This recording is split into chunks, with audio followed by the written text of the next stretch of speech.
Hi there, it's Fionna Gossling from Royal LePage with an update as to what happened in Oakville real estate in March 2025. So it has certainly been a curious ride. I was going to say bumpy, but it's not really bumpy. Um, when you look at what's actually been happening and kind of cut through the clutter, the all of the chatter that you hear out there, our average sale price is down a little bit from 2024, but we're only 3 months into the year. So this chart is a little bit less valuable at this stage of the year. If you look here and see what's been going on with the average sale price, it's kind of been bumping along. It has come down a little bit. Um, and with all of the tariff talks and tariffs, and I think tariff talks and the fear of what was going to happen put a little bit of a stall on what otherwise would have been a busy spring market. We still have quite a lot of pent up demand. And when you look at the number of transactions that we had last month, so we only had 178 transactions across the whole month.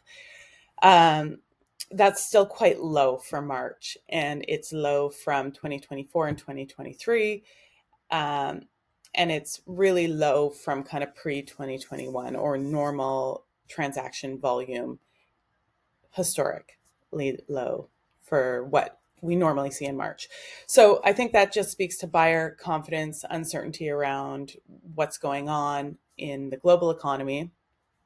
And hopefully, once that settles down a little bit, um, we'll start to see those buyers return. We still have all of the same fundamentals that suggest there is demand out there. Interest rates have come down and they're expected to come down again, which affects affordability. And all of those buyers who had been sitting on the sidelines will eventually need to buy and sell. So I think we just need to sit tight for a couple of months until things kind of work their way out. The good news is we did have 178 sales last month. We had a ton more units available. And what that tells me is that sellers who have been sitting on the sidelines waiting for the spring market to put their house on the market are still doing that.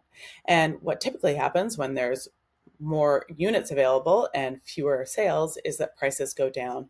But we didn't really see that. We had the same months of inventory because when units went up, number of sales also went up a little bit. So we remained at 6.6 months of inventory. Average sale price was down a little bit, but median sale price was up. So I would say that's kind of flat there, and it's taking slightly longer to sell a house. And when you look at what's happened historically through 2024, it is that same up and down price range. We haven't seen a dramatic drop off or a dramatic increase. It has remained quite steady. So if you're thinking about buying or selling right now, to sell, you need to be priced sharply and you need to put a lot of time into the prep work that goes into getting your house ready to go on the market. All of that pre-work needs to be done because there's a lot of choice out there. And then you need to price yourself well in that market to be realistic about what the market is willing to pay for a property that you're trying to sell. And if you're trying to buy, I think it's a great time to be a buyer because there is so much choice. You can take a little bit longer, you can be discerning, and you can really negotiate a deal. Having said that, I think there are a few really bright spots. So I'm working with a few condo buyers right now, and I just think they're so smart. One couple is doing it to buy for their daughter in an area where there's tons of inventory, and they recognize that in a couple of years it's a long-term play. In a couple of years there's going to be a scarcity of units like we're seeing right now, and it's a pretty good time to buy with rates being what they are. So I think that's a real opportunity for buyers right now. And yeah, if you look at this year versus last year, number of transactions are down 33%. That's speaking to kind of global uncertainty around the economy. Number of listings are up 150%. Months of inventory is way up because those numbers are directly correlated. But interestingly, our sale price is down 2% year over year. So it's not made a huge impact on prices right now. When you look at how that breaks down in terms of detached townhouses and condos, you can see condos, we have the most number of months of inventory. So we're at 10 months of inventory, and that's actually down from past months. Sale prices holding around that 680 mark. That's remained pretty steady. Townhouses, same idea, a few more months of inventory, but things are selling. Average sale price around $1,060,000.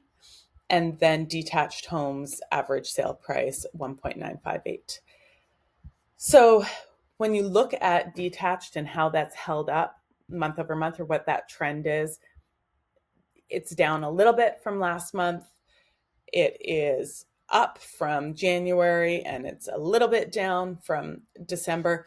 With the averages, it really does depend on a few big sales or one big sale when you're only talking about 93 transactions.